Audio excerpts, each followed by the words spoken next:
Cumprimento a todos com a paz do Senhor. Graças a Deus que temos a oportunidade de falar sobre Deus. Falar de Deus, falar sobre Deus e poder compreender um pouco mais a respeito de tudo aquilo que Ele tem feito e que ainda continuará a fazer por meio da sua palavra.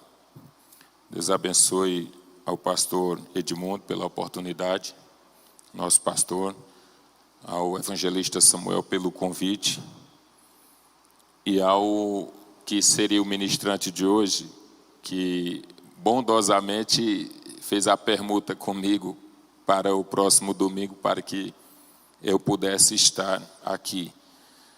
Dentro da revista, antes de entrar nela, porém, eu quero externar a minha gratidão a Deus pela vida da minha esposa, que fez aniversário ontem, e a alegria dela também é a nossa alegria. E aqueles que a parabenizaram, eu me senti também parabenizado pelas vossas felicitações direcionadas a ela. Deus lhe abençoe grandemente, Deus abençoe minha esposa. Continue sempre sendo bênçãos. Não é sendo abençoado, é sendo bênção. Porque tem gente que é abençoado, mas não é bênção. Seja bênção. Além de ser abençoado, seja bênção na vida das pessoas. O Deus onisciente, onipresente, onipotente, uma palavra muito falada nos nossos dias. Corriqueiramente, as pessoas, vez ou outra, nos flagramos falando a respeito destas qualidades ou destes atributos que dentro da teologia as chamamos de incomunicáveis, ou seja, atributos que não são repartidos com o homem, que não são repartidos com a sua criação, nem tampouco repartidos com os seres espirituais, a exemplo, os anjos, inclusive o próprio diabo. Algumas pessoas falaram assim em outro tempo: Deus conhece o meu pensamento, mas alguns cristãos já disseram, o diabo parece que também conhece os nossos pensamentos. E eu disse, não, é impossível o diabo conhecer pensamentos, porque é um atributo exclusivo da divindade. Deus é onisciente. Somente Ele é capaz de ler a mente das pessoas. Somente Ele, não existe outro ser que tenha esta qualidade, este atributo, esta virtude, por assim dizer. Então, diante disso, o Deus onisciente, onipresente e onipotente é dentro desta perspectiva que nós vamos trabalhar a revista, mais precisamente a lição de número 12. O Deus onisciente, nós tratamos isto como atributos mentais, porque é característico da qualidade de conhecer, de saber, de compreender todas as coisas que estão dentro de cada indivíduo. Nós temos as nossas limitações. Imagine se o homem pudesse ler pensamentos. Se o homem pudesse ler pensamentos com a maldade que ele tem, com certeza ele se tornaria um exímio assassino. Com certeza não teria a possibilidade mínima que seja de haver paz, de haver controle. Porque o homem, apenas pressupondo ações, intenta as suas reações. Apenas pressupondo ações, intenta as suas reações. Um exemplo, o cara olhou para o outro e disse, aquele irmão ali, eu acho que ele está pensando em fazer alguma coisa comigo. Olha, antes que ele faça alguma coisa comigo, eu vou fazer alguma coisa contra ele. Ou seja, a pressuposição da ação já me leva, na minha pressuposição, a uma reação, mesmo que alguém ainda não tenha agido contra a minha vida. É o que a gente chama de pessoas afoitas, pessoas que são muito preocupadas e já querem revidar antes que alguma coisa aconteça. Ele entende que vai ser atingido e já quer revidar antes de ser atingido. E vai construindo estas relações. Só que o texto de referência que nós utilizamos e que a lição nos propõe é o Salmo 139. Costumamos tratar o Salmo 139 com a projeção dos atributos de Deus. Lá no Salmo 139, nós encontraremos os atributos exclusivos de Deus. Por assim dizer, a onisciência, a onipotência, a onipresença, a transcendência, a imutabilidade, a eternidade, a infinitude, a imarcessibilidade de Deus. Dentro do Salmo 139, nós encontramos essas características peculiares de Deus dentro desta proposta. Deus onisciente, a expressão onisciência é composta por dois termos, que significa saber conforme. Deus conhece e tem entendimento de todas as coisas. Deus, ele é perfeito em conhecimento. Perfeito em conhecimento. Quando a gente vai para o Salmo da Palavra, que é conhecido o Salmo 119 como o Salmo da Palavra, o Salmo 119, composto por 176 versículos, cada grupo de versículos tem 8, cada 8, 22 letras do alfabeto hebraico. Nós temos lá, do versículo 1 ao versículo 8, do 16, e assim em blocos de 8 e 8 e 8. Por quê? Porque ali é a plenitude do alfabeto hebraico, do início ao último. Por isso o Salmo da Palavra, que expressa a continuidade e plenitude daquilo que é conhecidamente pelo salmista e pela Bíblia do Antigo Testamento, como a parte completa da palavra, ou seja, todas as letras do alfabeto hebraico estão contidas no Salmo 119, portanto, o Salmo da Palavra. Diante desta perfeição, Jó capítulo 37, versículo 16 diz que Deus é perfeito em conhecimento.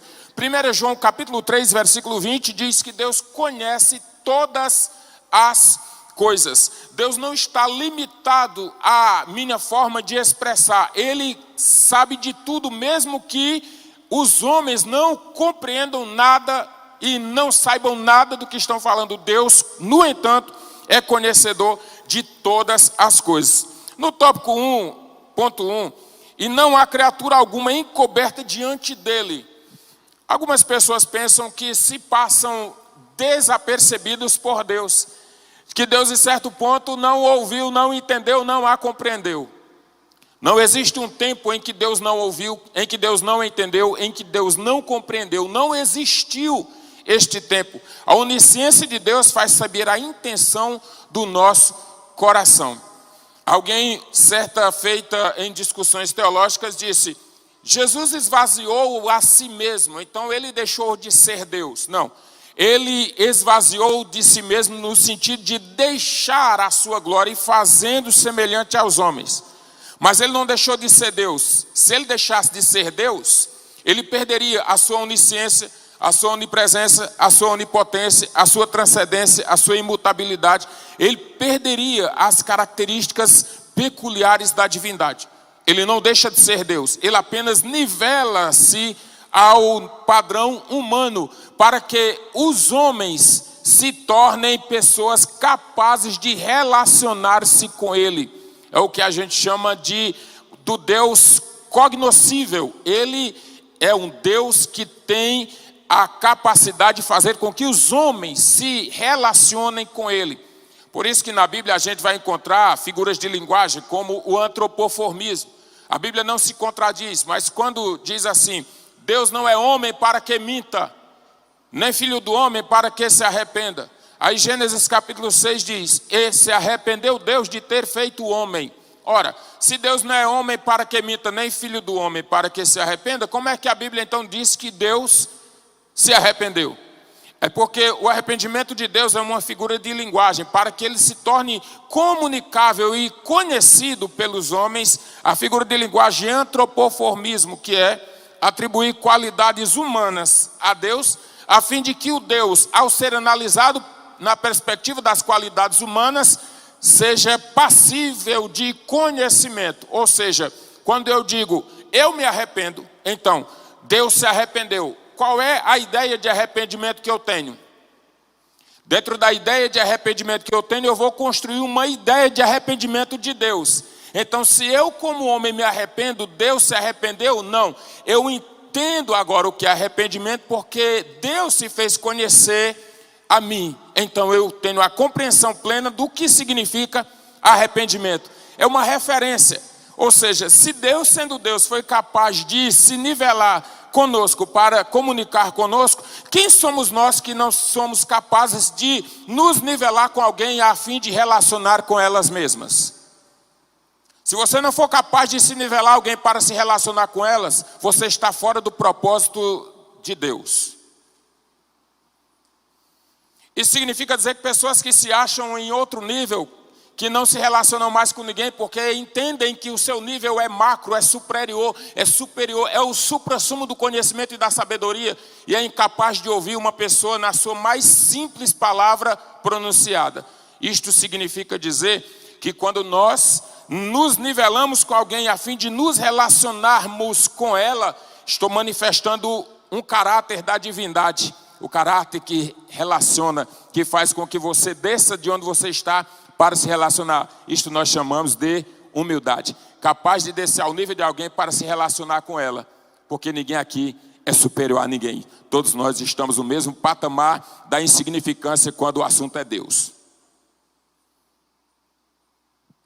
Tem alguém aqui que é melhor do que outro? Não. Alguém aqui conhece todas as coisas? Não. Então todo mundo... Alguém aqui sabe ler pensamento? Não. Então todo mundo aqui está no mesmo barco.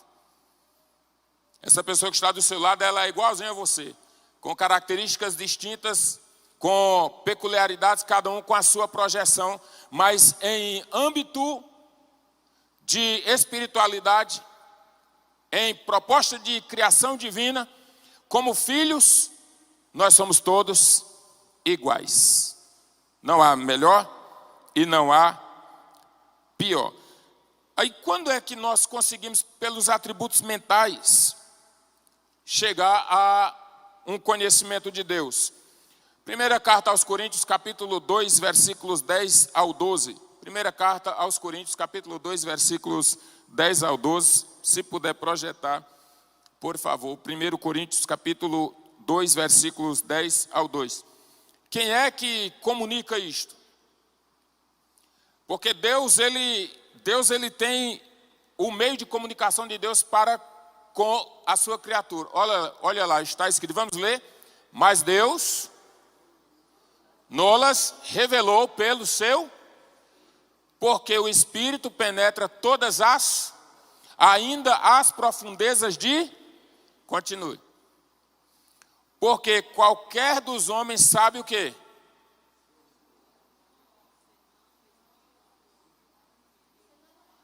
Vamos lá, gente. Porque qual dos homens sabe as coisas do homem, senão o espírito do homem que nele está?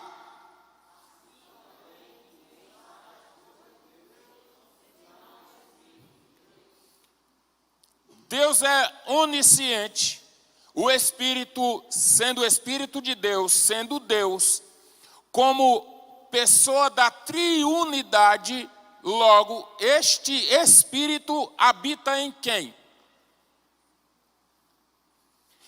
Eu, como ser humano, quando Deus soprou nas narinas, colocou em mim a psique, que é a faculdade mental, a imagem de Deus, o intelecto, a sensibilidade e a vontade. Dentro desta perspectiva, o homem só é capaz de tornar conhecedor de Deus pelo Espírito de Deus. Que o Espírito de Deus, que conhece as profundidades de Deus, porque Ele é Deus, habitando em mim, conhece também a profundidade que há no meu espírito. Algo que a psicologia não vai penetrar, algo que a filosofia não vai penetrar, algo que a ideologia diversa não vai penetrar, está no coração do homem. E dentro desta perspectiva, Deus, pelo seu Espírito, filtra dentro de mim as características necessárias à comunicação, extrai de dentro de mim aquilo que não serve para Ele e conserva-me blindado dentro da proposta de Deus. Logo, a única condição de ser salvo é tendo o Espírito Santo no coração, comunicando os sentimentos de Deus aos meus sentimentos, Deste modo, fazendo uma conexão entre o terreno e o eterno, a fim de que eu não perca a ligação entre terra e céu, mesmo estando no mundo de pecado, pelo Espírito conservamos santos.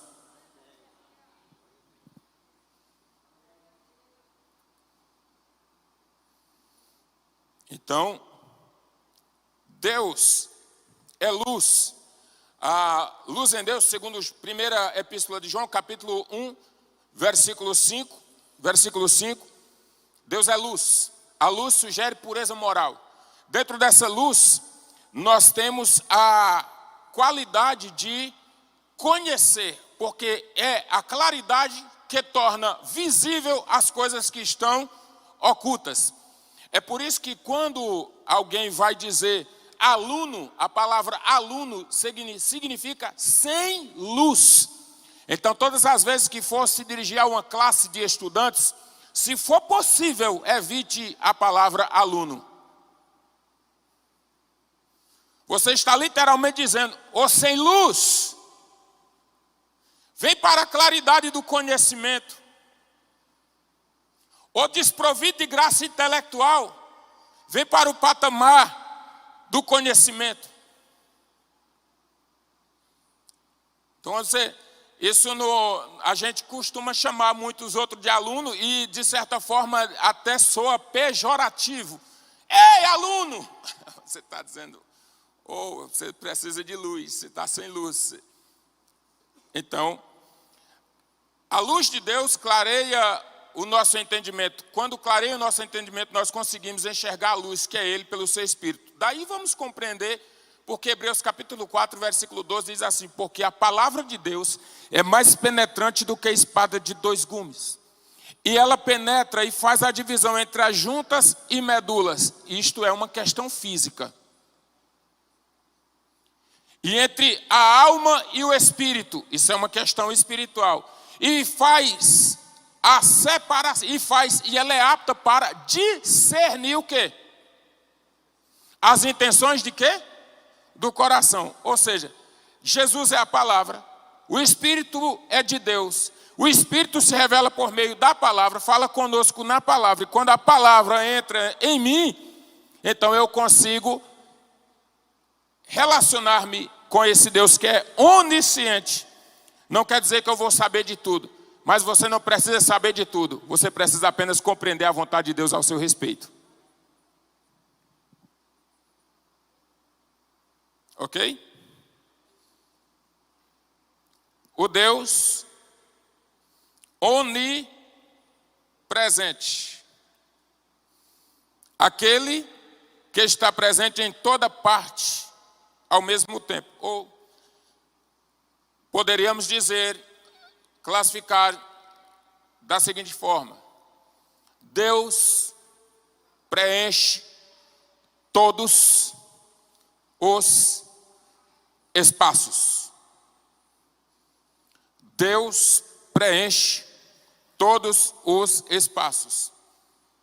Eu não estou lendo a lição porque a lição pressupõe leitura antecipada. Aquele que deixou para ler a lição no dia da escola dominical está atrasado. Você não estuda para a prova no dia da prova, estuda? Aliás, se estuda para a prova, se estuda. Não se estuda para a prova, se estuda. Qualquer prova que vier, você está preparado, porque você estuda. Você não estuda para, você estuda, é diferente. Os preparados surpreendem, os despreparados sempre são surpreendidos. Quando uma pessoa diz, eita, fui pego de surpresa, você acabou de atestar sua falência, dizendo que você é despreparado. Os preparados surpreendem, os despreparados são surpreendidos. O Deus onipresente, Deus é Espírito e não há barreiras para o conter. Aí aqui entra uma questão, considero muito pontual. Deus não tem tamanho. Pastor, qual é o tamanho de Deus? Aí uma pessoa diz assim, Deus criou o homem à sua imagem conforme a sua semelhança. Ora, se Deus criou o homem à sua imagem, que tamanho é o homem? Aí alguém diz, Deus é grandão. Ou Deus é pequenininho. Tem uma produção cinematográfica, não vou falar o nome do filme, mas Deus aparece como um gurizinho. Vai falar com o líder e é o gurizinho que aparece lá. Aquele lá é Deus. É a percepção, é a imagem, é a ideia que transmitiu de Deus, um Deus pequeno. Mas Deus, ele não tem tamanho. Qual é o tamanho de Deus? Preciso reportar a transcendência de Deus. Dentro da teologia sistemática, trabalhamos a transcendência de Deus, que é a transcendência que já foi tratada nesta revista, em lições passadas. A transcendência é um conjunto de atributos de Deus, que ressalta sua superioridade sobre tudo e sobre todos. Dentro da transcendência de Deus estão a imarcessibilidade, imensidade, infinitude, eternidade. Deus, ele é eterno. Deus, ele é infinito. Deus, ele é inacessível. A sua glória é impenetrável. E Deus, ele é imenso. Não se dá para mensurar Deus. Isso é a transcendência dele. Quando eu digo que Deus é onipresente, eu preciso desconstruir a ideia de lugar que Deus está. Por isso as pessoas, ao não conhecer que Deus é onipresente, criam-se a cultura de subir ao monte para orar. E um dia eu fiz a indagação: por que subir ao monte para orar? E um outro muito fervoroso disse: porque estou mais perto de Deus. Eu disse: então seu Deus é limitado? Você precisa subir num prédio de 400 andares para falar com Deus? Qual é a ideia de presença de Deus que você tem? Ou seu Deus, ele é limitado ao espaço? Ele precisa de um lugar onde ele possa estar, a fim de que ele fale e se manifeste. Do contrário, ele não fala e não se manifesta. Reflita. Qual é a ideia de Deus que você tem? É um Deus preso ao espaço e ao tempo? É um Deus capaz de se prender a algo? Deus é espírito. Se ele é espírito, ele preenche todos os lugares e age indistintamente em vários lugares do planeta. Deus age indistintamente, preenche todos os lugares. Não há um lugar que Deus não seja capaz de se manifestar e de atuar. Aí nós criamos essa cultura. É claro que isso é dentro da nossa cosmovisão. Nós temos a ideia de que Deus está acima e que o inferno está embaixo. Talvez isso explique porque quando a gente vai orar, a gente diz: estenda as mãos para o céu.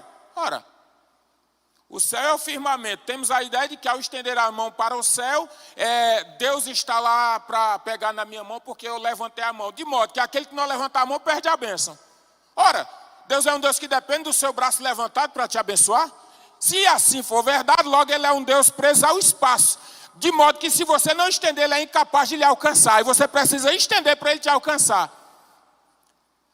Isso se aplica também à proposta cultica da nossa adoração. Irmãos, vamos ficar de pé para louvar ao Senhor. Ora, sentado não serve? Reflita. É escola.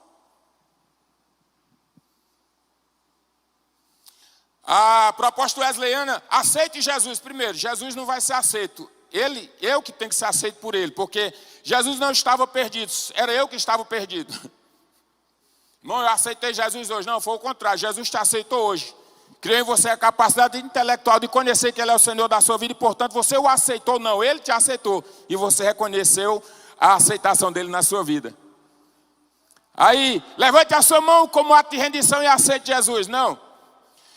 Levantando a mão ou sem mão, se o coração está voltado para Deus, em cima do monte ou dentro da sua casa, Deus é o mesmo para te visitar na sua necessidade.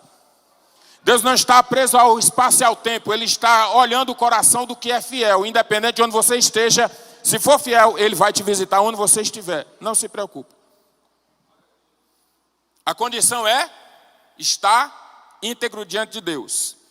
Deus está presente em todos os lugares.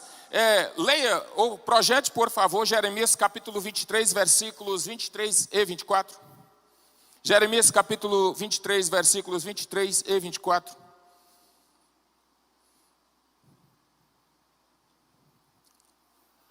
Sou eu apenas Deus de perto, diz o Senhor, e não também de longe? Aquela música muito cantada nas nossas igrejas. És Deus de perto e não de longe. Para, corta. Sou eu apenas Deus de perto, diz o Senhor, e não também Deus de longe? Repito, se Deus é transcendente, está acima de tudo e de todos, a sua transcendência é uma qualidade, é um conjunto de atributos que ressalta a sua superioridade sobre tudo e sobre todos. Dentro da sua transcendência está a sua imanência, a imanência de Deus. Um debate muito, o deísmo de Zofar, um amigo de Jó, trabalhou essa proposta. Maximizava a transcendência de Deus e minimizava a imanência. Dizia, Deus é transcendente, tão santo, tão puro, e uma glória tão inacessível, que o homem é capaz de ser lembrado por ele. Ou seja, Deus criou o homem e abandonou as suas mazelas e não se relaciona com ele.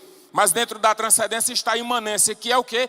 A inseparabilidade de Deus para com a sua criatura. Significa dizer, teologicamente, segundo a Bíblia, que Deus é Deus de perto e é Deus de longe.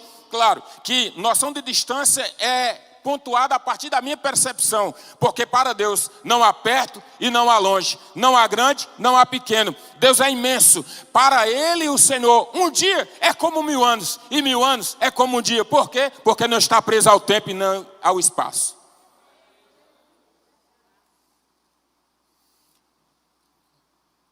E aí continua. Esconder-se-ia alguém em esconderijo de modo que eu não o veja, diz o Senhor. Porventura não encho os céus e a terra, diz o Senhor. Olha o que é que está dizendo o versículo. Quando o apóstolo Paulo ele chega, e a gente precisa ter essas questões muito bem pontuadas. Quando o apóstolo Paulo chegou lá em discurso com os atenienses, chegou Atos 17, 23, estava lá erigido um altar ao Deus desconhecido. Quando Paulo olha assim, fala, está vendo aqui? Esse Deus desconhecido é o que eu vos anuncio, que vocês não conhecem. Paulo usa o argumento ontológico, ou seja, o argumento que apresenta o ser Deus como criador de todas as coisas. Ele usa o argumento cosmológico, ou seja, a percepção de mundo criada a partir da divindade. Deus ele criou o mundo, criou os céus, criou todas as coisas. Nele, e ele continua dizendo, nele vivemos, nele morremos e nele existimos. Não há como viver, não há vida, não há percepção, não há projeção, não há nada que seja feito fora da vontade e da presença de Deus. Nada. Ninguém pode surpreender Deus. Eu vou dar um susto em Deus, pastor. É mesmo, né? Você está forte então. Você vai dar um susto em Deus? Vai. Aí alguém esquece de olhar para o que Salomão apresenta. Veja o que é que Salomão diz, 1 Reis capítulo 8, versículo 27. Veja o que é que Salomão disse. Nós temos a ideia de que aqui, estrutura física, temos a ideia de que Deus está aqui já. Aí até a música diz assim, quando eu cheguei aqui, meu Senhor já estava. Quando eu cheguei aqui, meu Senhor já estava. Não é assim? Estava onde?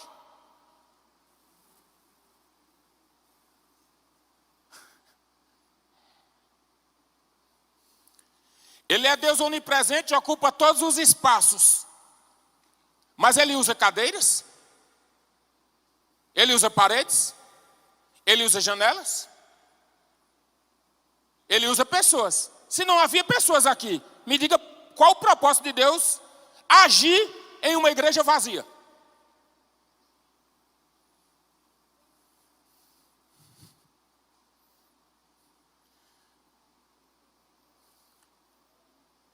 Deus, na pessoa de Jesus, quebra o paradigma, a proposta cultica do Antigo Testamento. Quando ele vai se relacionar com a mulher samaritana, ele pede água. Ela diz, como sendo tu judeu me pede água? Aí ele diz, se tu soubesses quem falas contigo, era o contrário, você iria pedir água e ele iria dar água que você nunca mais sentiria sede. Ela diz, não, mas não é assim, os nossos pais nos ensinaram a adorar no Monte Gerizim. Os judeus adoram em Jerusalém. Aí Jesus quebra a proposta, o paradigma do espaço e do tempo, das questões geográficas da adoração e diz, nem em Gerizim, nem em Jerusalém, mas os verdadeiros adoradores adorarão ao Pai em espírito e em verdade. Aí as pessoas precisam ir na igreja para adorar a Deus, ou seja, fora dela ele não é crente. Ou o seu Deus é limitado à igreja, você encontra ele somente aqui. Acabou com essa proposta, onde Deus se manifestava na tenda da congregação, no tabernáculo de Moisés e no templo de Salomão. Aí veja o que Salomão diz. Capítulo 8, versículo 27 do primeiro livro dos Reis. Mas, na verdade, habitaria Deus na terra? Eis que os céus, e até os céus dos céus, te não poderiam conter, quanto menos esta casa que eu tenho edificado. Salomão está falando do templo dele. O templo que ele edificou. Ele está dizendo, Deus vai habitar aqui? Salomão, pastor Edmundo, naquele tempo já tinha uma percepção neste propósito de que Deus estava acima de tudo e de todos. Uma perspectiva atemporal de um Deus que não é preso ao espaço e ao tempo. As pessoas no seu misticismo, elas gostam de criar atalhos. E aí nós temos isso, e aí vai trazendo para dentro das nossas igrejas, as pessoas vão criando atalhos. Irmão, ora aqui, irmão, tem que pôr a mão na minha cabeça, tem que pôr a mão na cabeça, porque Deus vai te usar para pôr a mão na minha cabeça agora. Sabe por quê? É a mão na cabeça que faz o que tem que ser feito? Aí chega uma época dessa onde a pessoa tem que se afastar, aí aqueles que se acostumaram a orar com a mão na cabeça ficam decepcionados com Deus, porque ninguém quer tocar nele. Respeite o tempo e as coisas. Estamos limitados ao tempo e ao espaço. Precisamos respeitar o tempo, porque nós somos presos a ele.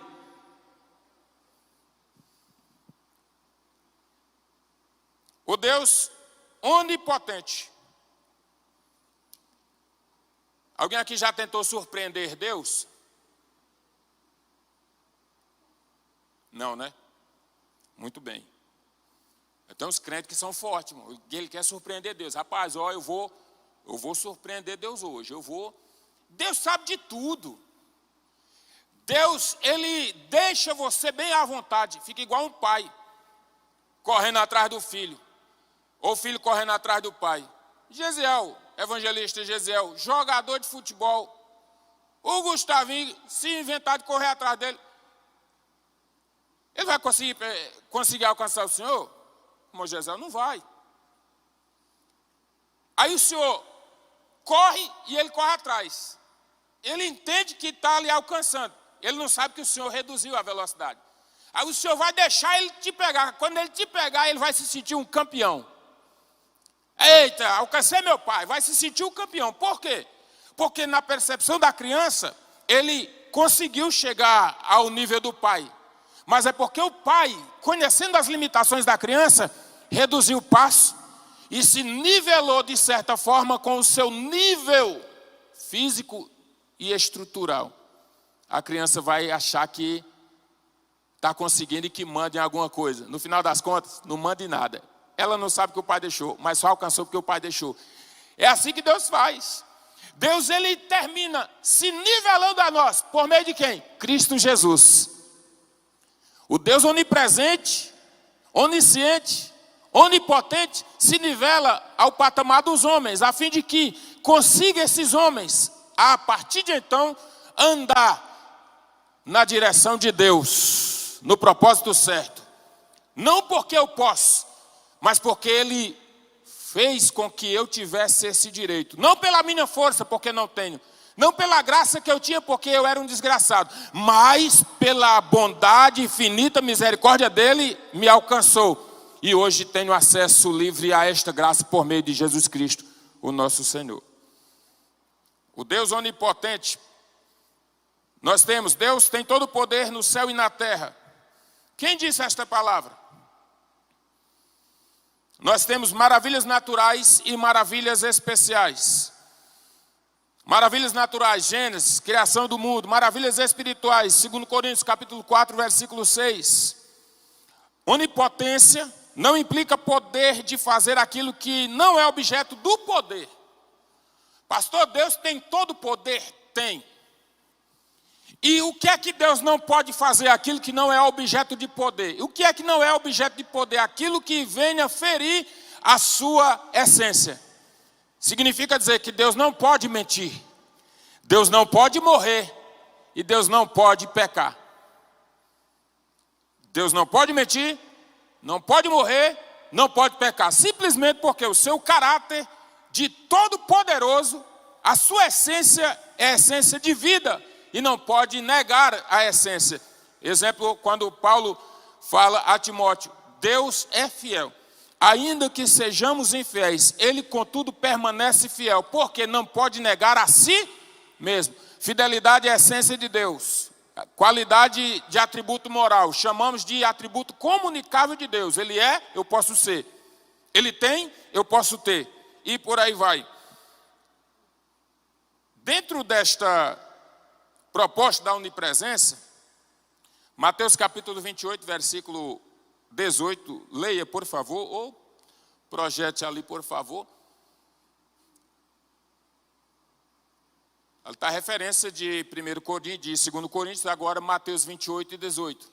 O que é que diz aí? Vamos, toda a igreja, no 3, 1, 2, 3.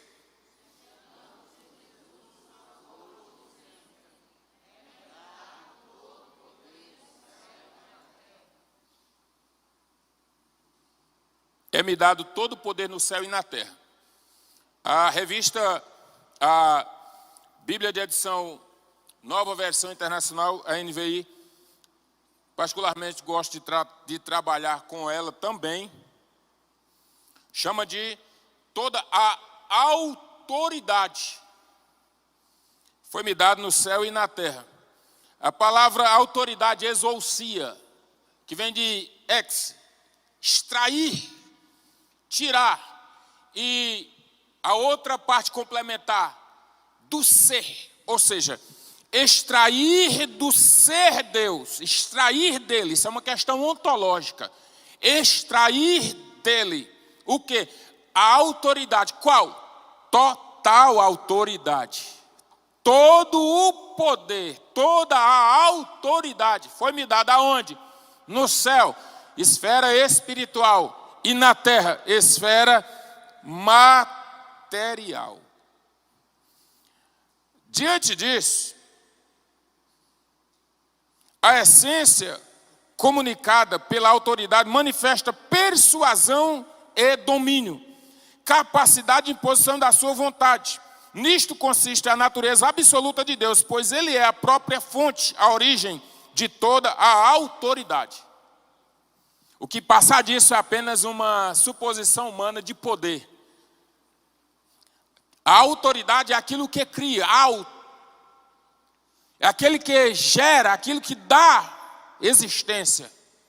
A autoridade é aquilo que traz à existência algo que não existe. É por isso que quando ele diz para a autoridade romana, não existe poder que seja dado a alguém, se não for pelo meu Pai. Não tem. Está pensando que você tem poder? Você está pensando que vocês podem, autoridades romanas? Vocês estão pensando que vocês podem? Tudo que você tem, nada isto teria, se Deus não o tivesse dado. Então ninguém tem nada. Tudo vem dele. A fonte de toda a autoridade é Deus. Essa cultura aí de colocar os outros debaixo do joelho para Deus abrir sepultura, isso aí é carrancismo de um cristianismo de assassinatos em série.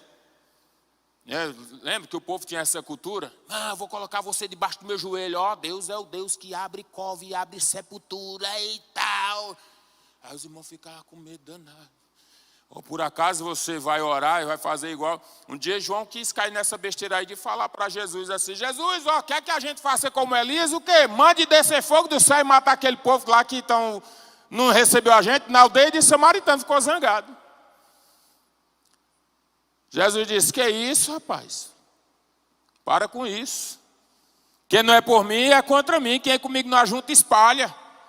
Se eles estão fazendo isso, deixe fazer. Vocês não sabem de que espírito sois. Mas nós queremos manifestar poder. Eu sou homem de Deus. Assim diz eu, faça, aconteça. Calma lá. No Antigo Testamento não tinha Jesus. No Novo Testamento, Jesus é o centro de todas as nossas ações.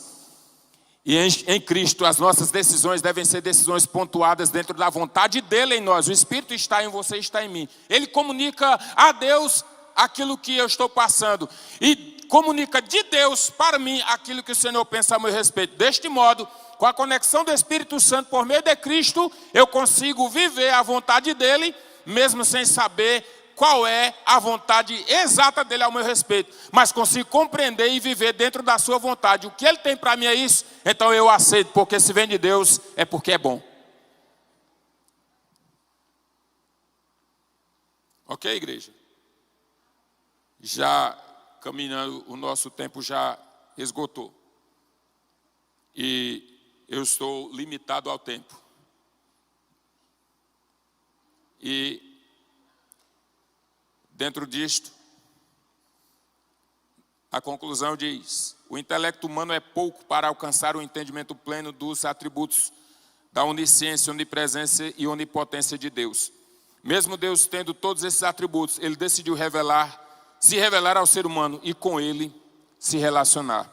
Você pode dar um glória a Deus porque se relaciona com Deus?